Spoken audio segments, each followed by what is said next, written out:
So, natapos na ako magtupi. And gagawin ko naman ngayon is mag-vacuum. Medyo magpupunas-punas ng mga kailangang punasan. And naglabas na ako nitong mga meds dito guys na kailangan ko nang itapon.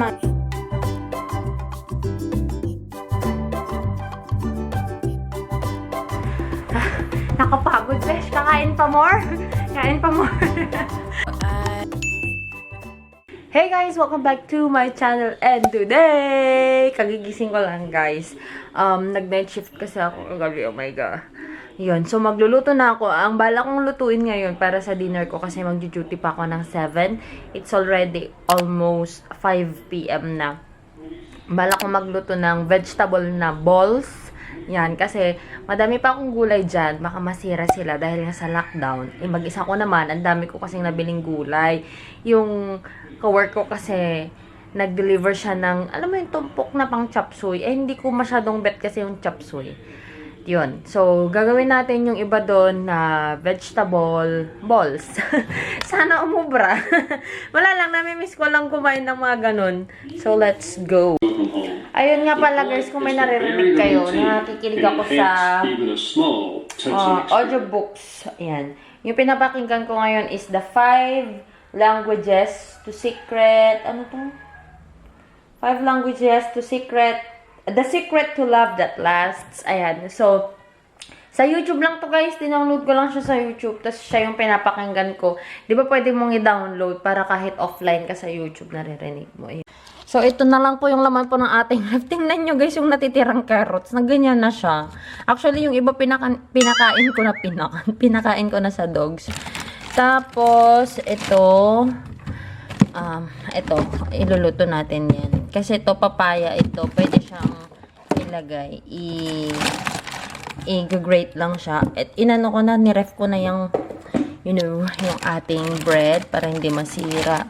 Itong carrots, para hindi na siya tuluyang masira. Tapos, itong Baguio beans, meron pa ako. Guys, ang dami ko pang ano dyan. Kimchi, tapos, pagkain to ng aso. Ito pang chop suey na lang natin yung iba dyan. Ito yung ibang bell pepper ginawa ko sa pizza roll. Yan. Tapos dito guys yung aking ibang gulay and fruits. Tapos may milkman pa ako doon kasi hindi magkasya. So, labas na natin siya. Tapos yung mogo-mogo lagi natin. Binili yan ni Mother Dear. Yan. Bukas naman guys is the palengke day ng barangay nila, nila Mac. Tapos nagtatanong si mama niya kung ano daw gusto kong ipabili. Aray ko. Kasi itong mga to binila niya ako. Tapos may nabili na rin silang pagkain ng aso. Naluto na rin niya. Nahugasan ko na papaya, carrots, and konting Baguio beans. Tapos may bawang tayo dito. Chicken nor cubes. Ayan. I-grate ko lang tong papaya at saka yung carrots para sila yung gawin ko. Actually, itong chicken balls, vegetable balls, kahit anong gulay lang meron kayo dyan. Mga Alam nyo guys, very thankful ako kasi sa hospital namin, wala pa po kaming mga cases, ganyan. Tapos, ang mga pumupunta pasyente lang namin, mostly abdominal pain. Though, one of the signs and symptoms yun ng COVID, yung LBM, vomiting. Pero late signs na kasi yun eh. Parang, kumbaga, lalabas yun kapag ka-ICICU ka na. So, yung mga pumupunta pa lang naman sa hospital namin, may LBM, pero, hindi naman Pero, yun pa rin, sobrang PPE pa rin. Gumagamit pa rin kami ng mga PPE namin. Sabi ko nga, pag tayo naubusan ng PPE, ayoko mag-duty. Kasi you'll never know talaga na ngayon, guys, kung sino yung mga infected. Lalo na dito sa Pangasinan, near us, meron ng case. Pero sabi naman ng mayor nila, parang wala talaga siya dito sa Pangasinan. Parang sinabi lang niya na taga rito siya. But he is in Manila. But here in our town, wala pa naman, sa awa po ng Diyos. Sana walang magpasaway kasi yung mga bata dito, pakalat-kalat lang dyan, naglalaro pag ganitong hapon. Kawawa naman, may namatay na suspected na COVID na 7 years old. Kaya nag-lockdown po ang next town dito sa amin. Eh, doon pa man din kami namamalengke. Kaya hindi ko alam kung bukas makakapalengke sila, mama ni Mac. Ang hirap. Itong ayaw ko sa mga ganito. Matrabaho, beshi. Ayan na guys, yung ating vegetable na nagayat na. Nagayat? Tagalog ba? Inano ko na to kasi ang hirap niyang i-grate. Mas pa yung oras ko, mas nauubos pa. Tapos eto, yung maninipis lang na slice yung Baguio beans. And then, meron po tayong flour dito. Nabili ko to sa kapitbahay kasi may store dyan sa kapitbahay. So, okay. Alright. So, meron po tayong flour po dito.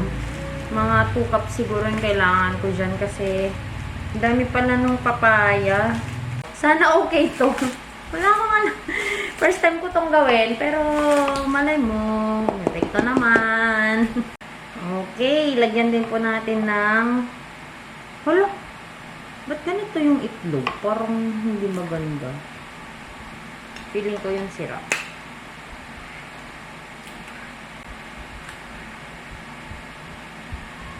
Ay, baka hindi na to pwede.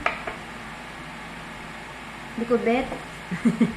If in doubt, throw it out. Lagyan din natin siya ng black pepper. Gusto ko ng madaming black pepper kasi mabango kasi kapag may black pepper. Tapos gusto ko pa sana yung may powder na garlic. Diba? Ang dami, meh!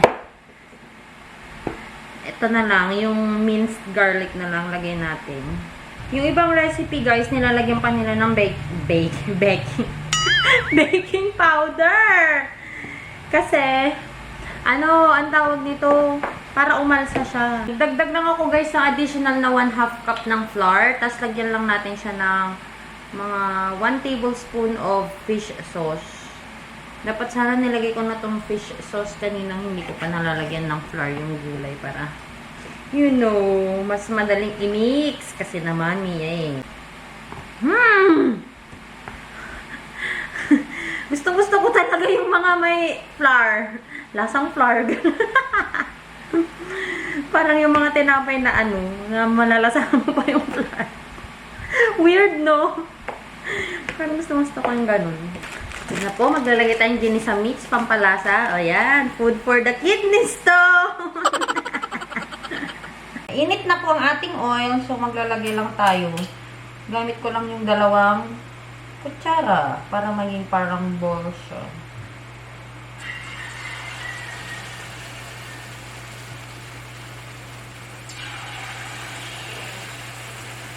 Actually, hindi siya ball. Hindi po siya ball. May naluto na akong 2, guys. Ayan, Yan. So, nag-golden brown na siya. Titikman lang natin.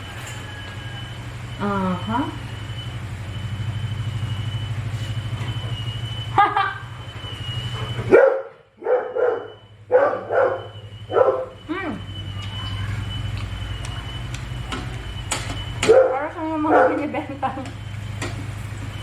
Ganito. It was a success. Bigyan ko yung mga bata ng merienda nila. Lagay ko sa paper plate. Kasi dyan sila pakalat-kalat yung mga bata dyan sa labas. Alright guys, so tapos na po akong magluto. Ito na siya yung ating vegetable patty. Hindi na nga balls, vegetable patty na. Ayan. Tapos may fried rice na rin ako. Tapos nandun na. Ketchup na lang kulang. So kakain na tayo. Ayan guys, so titikman natin. Ay, kung nakikita nyo pala may sapo dyan. Ano yan guys? Bigas. Bigay ng hospital namin sa mga empleyado. O, diba? May pa-relief goods ang Enla. Saan ka pa? Tapos free dinner sa mga AM shift. Kaya mamaya may dinner na naman sila. Yung ngayon, nandun na yung mga dinner siguro nila. Kagabi hindi nila kinain yung dinner nila. Kaya kanina, doon na ako nag-breakfast yung dinner nila. Kinain namin ng breakfast. Yung ketchup na ginamit ko guys is this one, yung UFC na chili.